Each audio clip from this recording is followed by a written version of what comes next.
we've got another young guy that has been on your list, wants to be on your list, and he's going to get there next year. One of the most confident rookies I have seen. Huge play against the Bills to get to the AFC Championship game. We will say bye to you, Darius Butler. Yeah, Cam Taylor-Britt, Cam Juice, joining us after this. Here he is. What a year. Our next guest, I'm so excited to get to meet here and bring to you on Up and Adams. He is a defensive superstar in the making. He didn't even get to start when he started this rookie season. This Bengals team traded up to get him. He's a rookie for the Bengals. Please welcome to the show, Cam Taylor-Britt. Hey, Cam. Thank you. How you doing? I'm good. I'm so good. Now, is it Cam or Cam Juice? Because I don't think I can pull off saying Cam Juice. Tell me about what that juice means to you. Yeah, the juice means a lot, man. I feel like, I bring that to my game and to the team. That was one thing that I could do while I was on IR is bring the juice on the sideline and make sure my teammates were always, into the game. And anytime someone was wrong, I just tried to be there for them. I mean, and this is no joke right here. And then you have Momager and your dad you call Pops Juice? Oh, yeah, they're my people, man. My mom is my A1 day one, Pop Juice. Yeah, he has that name forever.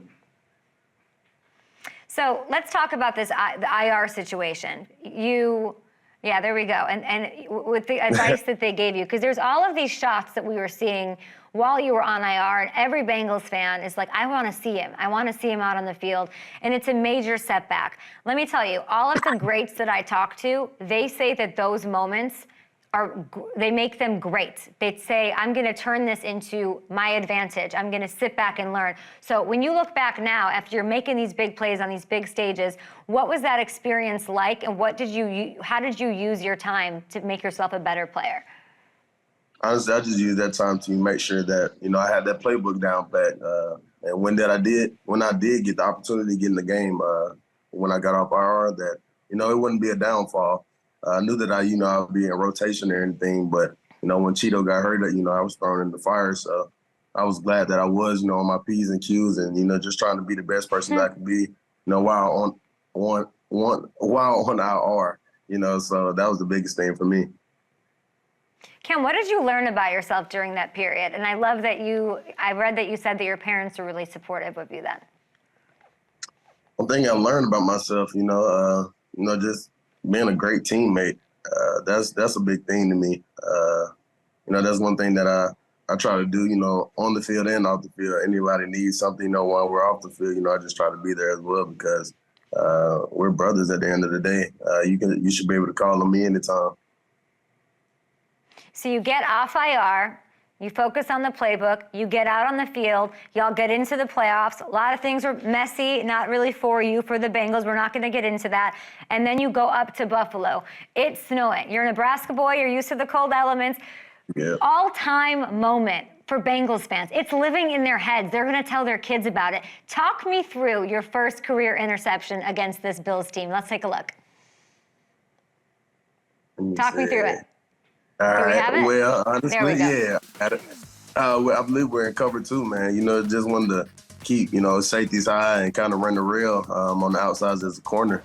One thing that Josh did struggle with was the cover two. So I just wanted to kind of bait him.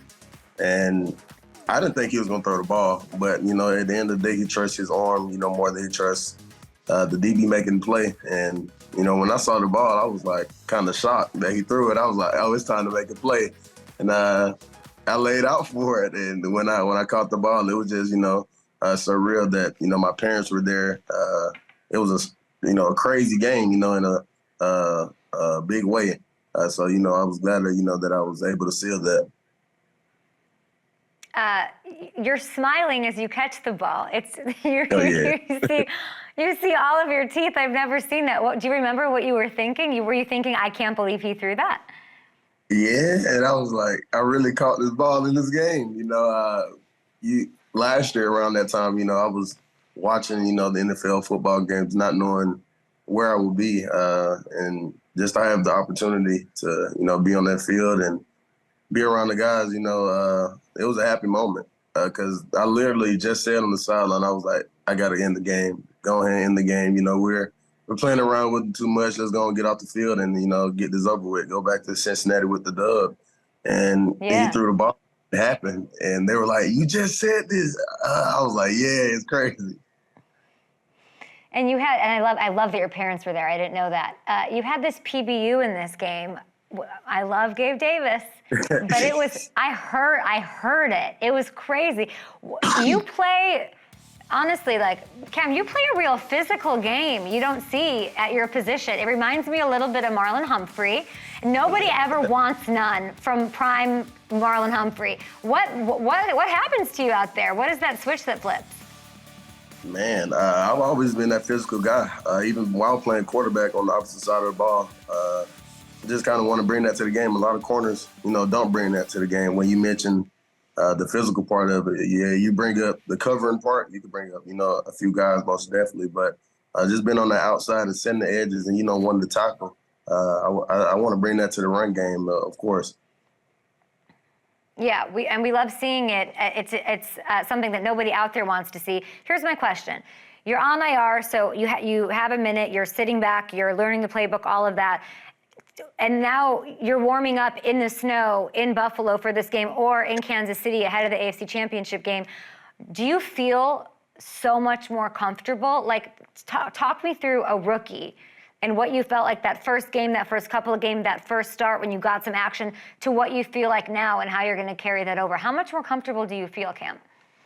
That was a big, jump, you can say, from my very first game, playing the Falcons game, rotating, playing most of those snaps that game. So I can say I had the jitters, I wasn't, quick as I am now with calls. I was looking around, just want to play fast and play top down. But just now I'm way more comfortable and I'm getting the calls out.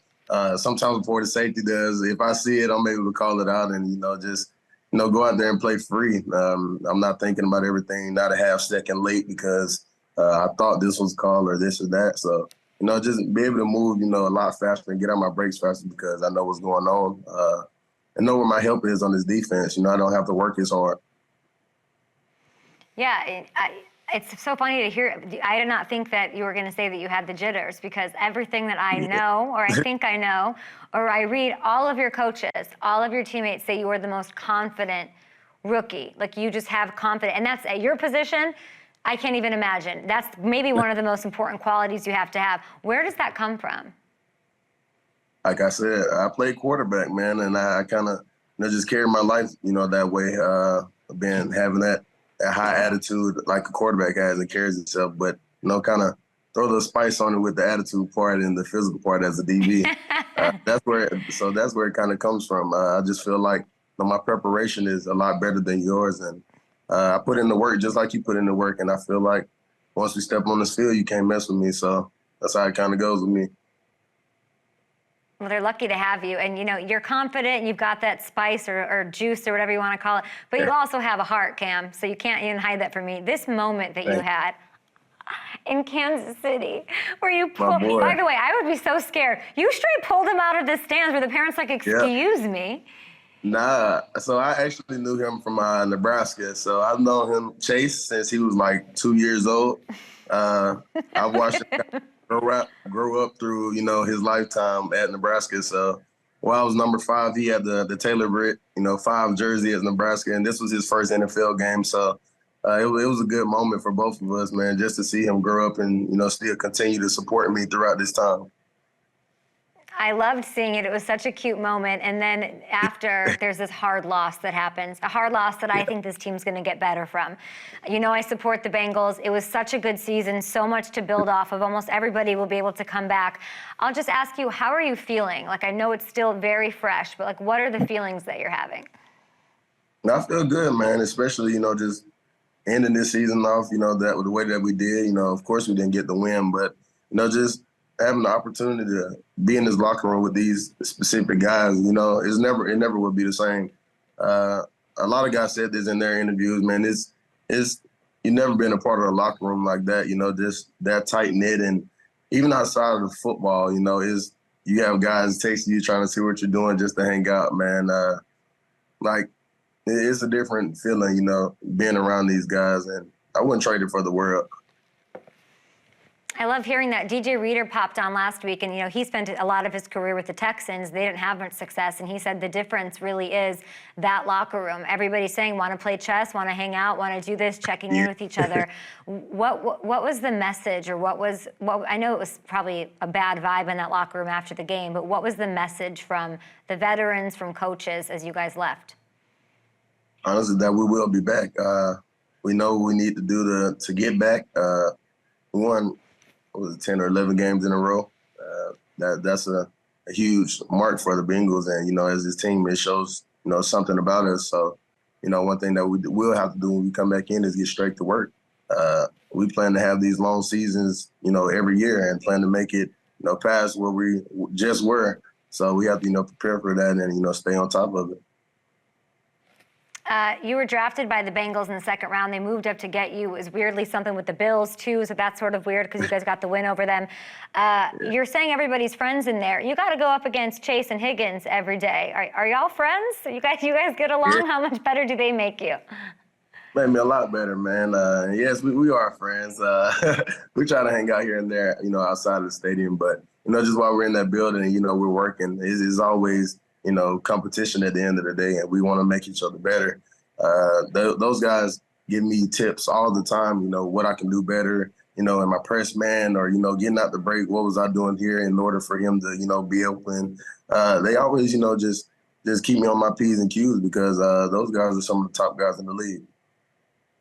Who do you want one-on-one next year? We were looking at, we have a meeting, like you guys, we have a meeting before the show, and we were looking at some of those receivers. You probably haven't seen this, so let me tell you. Justin Jefferson, Cooper Kupp, DK Metcalf, DeAndre Hopkins, Stephon Diggs, Deebo Samuel. Y'all are facing all of them next year. I like that. Who you want, Taylor-Britt? Them all. It doesn't matter. I love following the top guy. That was one thing that we did when we played the Bills. So I followed Stephon. That was the first game that, they trusted me to, actually, and follow a guy wherever he was on the field. Once he hit the slot, I didn't get a chance to guard him then, but, if he switched sides, I wanted the best guy on the field. And I want to continue to do that. So all the guys that you name, I plan to guard all of them. I'm excited to guard them as well. Stephon out there talking to you in that snow? What was Stephon like? Stephon, he'll talk. He was talking more crying than anything, but, it was all right. Taylor, I don't know what to say. I'm just going to leave that one alone. Well, listen, because you let your game speak for you're very confident, but and I know that you're I know your boys with that. Eli Apple's tweeting. You were gassing him up though. I didn't need that, Taylor, but you got to help me. Like, I saw you with the tweets, and then you got Hilton with the brother. Like they got to be a little more like you, I think. It was kind of weird though because while we're on the sideline in the Bills game, when Mike said Burrowhead, I didn't know he said Burrowhead. I thought he said, we're going to Arrowhead and, that's what it was going to be. Then when I saw the video, I'm like, oh, I'm in this viral video saying, let's go to Burrowhead and this and that. I didn't know what was said, but, that didn't play a part in anything, man. We just got to go up there, and play our game, come in there and play a complete football game as a team and, just don't worry about the other outside noise.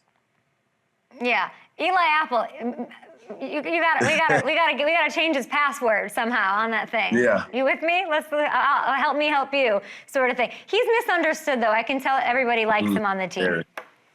Man, he's very misunderstood, man. He has a passion for the game that you don't see out of a lot of guys, and he wears it on his sleeve, man. I wouldn't play, wouldn't want to play without him, on that field.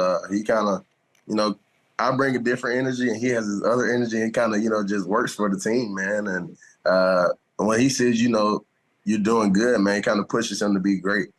He's been doing this for a long time. So, let a rookie come in, and be on his A game.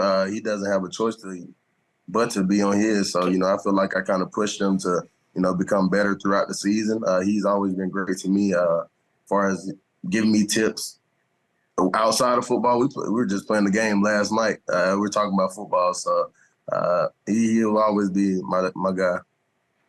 I love to hear that because I do think he's misunderstood, and I'm glad that you said that. That's really important. It's Cam juice and apple juice. One last question before I let you go. This has been a lot of fun. What is more difficult, getting a pick off of Burrow in practice or winning a game of chess against him? Oof. Might be winning the game of chess.